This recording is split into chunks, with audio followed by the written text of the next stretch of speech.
उन लोगों का लीडर आगे आया और बोला, यारे हीरो बन रहा है क्या? है जानता नहीं गुड़गांव में ये हीरोगिरी काम नहीं आती। चुपचाप चला जा, वरना बेकारी हमें एक की जगह 2 कब्रें खोदनी पड़ेगी। अभिनव ने इस बात का कोई जवाब नहीं दिया। वो बस उन लोगों की तरफ देख रहा था और उनकी गिनती कर रहा था। इतने में उसने एक लड़के से कहा, भाई जरा पीछे हो ना। हाँ, वो लड़का पीछे हटा तो आखिर में अभिनव ने अपनी गिनती पूरी कर कहा, हाँ अब कब्रिस्तान वालों को फोन करके बोल दो कि वो 2 नहीं 20 कब्रें खोद कर रखे। 2 लोग 20 मुर्दों को गाड़ने आ रहे हैं। इस बात ने अभिनव के सामने हर एक आदमी के गुस्से को भड़का दिया था। इधर अभिनव भी अपनी मुट्ठी कसकर तैयार हो गया था। एक आदमी दौड़ते हुए अभिनव की तरफ आया और उसने अभिनव पर डंडे से वार करने की कोशिश की, लेकिन अभिनव ने उसका डंडा पकड़ा और उसके पेट में मार दिया। लड़का नीचे गिर पड़ा। देखते ही देखते अभिनव ने समा और समय दोनों बदल दिए।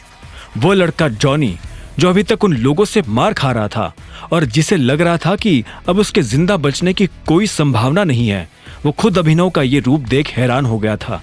उसके लिए अभिनव भगवान से कम नहीं था। जब अभिनव ने उनकी लीडर को भी मार मार कर हदभरा कर दिया तो वो दर्द के मारे कराहते हुए बोला, कौन हो तुम? अभिनव ने उसे कोई जवाब नहीं दिया। वो बस उसकी आंखों में देख रहा था।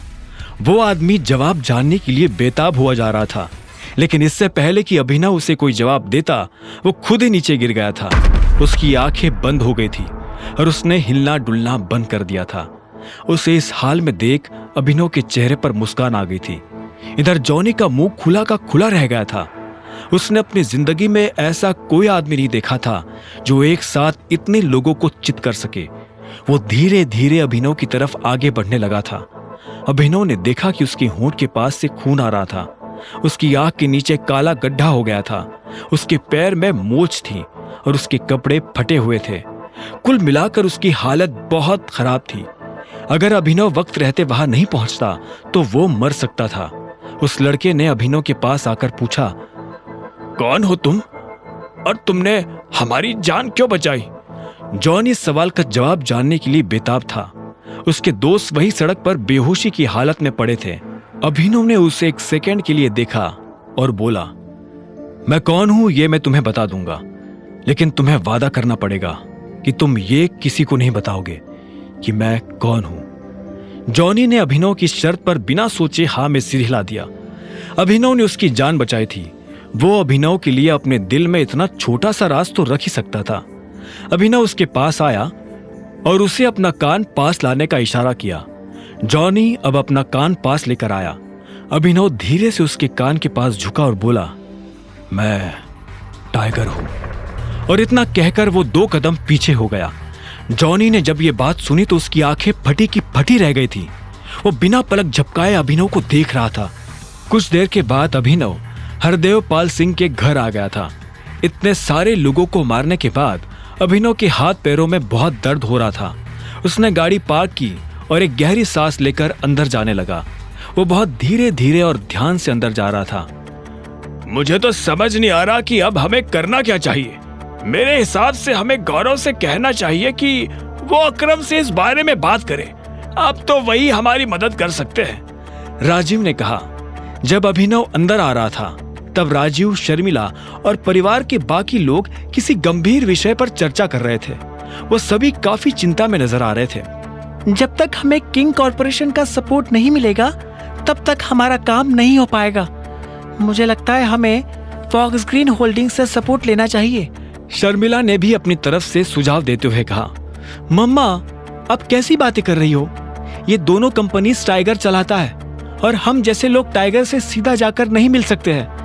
आज तक जब उसे किसी ने देखा ही नहीं तो हम कैसे उससे मिल पाएंगे? अनन्या ने कहा। यह सुनकर शर्मिला बोली, शायद चिराग इस काम में हमारी मदद कर सकता है। मैं काम करती हूँ, तुम्हारी और चिराग की शादी फिक्स करवा देती हूँ। वैसे भी इस अभिनव ने हमें दिया क्या है? ठीक इसी वक्त अभिनव घर के अंदर दाखिल हो गया। उसे पूरी बात तो समझ नहीं आ रही थी, लेकिन जितना उसने सुना उसे सुनकर उसे लगा कि अनन्या की कंपनी किसी बड़ी मुसीबत में फंसी हुई थी। हेलो, नमस्ते, अभिनव ने अपने चेहरे पर मुस्कान लाते हुए कहा।